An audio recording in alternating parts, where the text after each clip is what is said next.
美国加紧对台军售，气得岛内网友4个字的骂：中国2个坚决警告，以零容忍。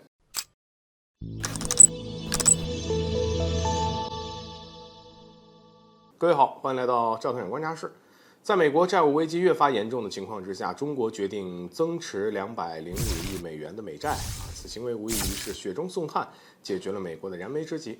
然而没想到的是，中国都不计前嫌对美国伸出援手了。该国非但没想着知恩图报，反而想着加大针对我国的力度。据悉呢，美国除了宣布将派遣上百名美军教官前往台湾地区培训美国的武器装备使用方法以外，还宣布要对台当局提供大量的军事援助，而这次是落实100亿军元的5亿份额的武器。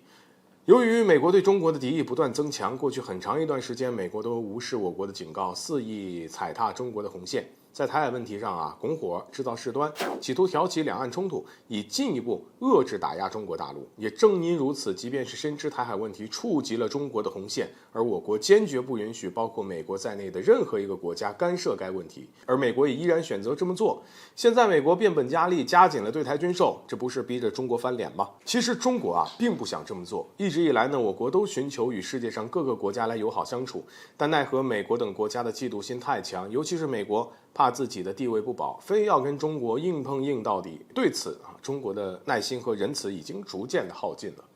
谭克飞大校表示，面对美方近期不断与台当局勾连，破坏台海的和平稳定，动摇中美两国关系的根基行为，解放军当前正在加强备战，将坚决捍卫自己的主权和领土完整，坚决粉碎台分裂分子的分裂企图，以及任何外部势力干涉的图谋。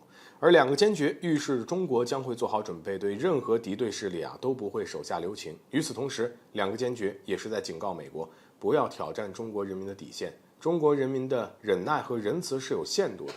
言下之意，中国对美国的挑衅叫板行为已经是零容忍，这相当于是最后的警告。如果美国仍然选择要继续在台海问题上搞事情、制造事端，中国将会用行动让美国知道中国维护国家主权和领土完整的决心。而基于此，也就怪不得布林肯怎么都进不了中国的大门了。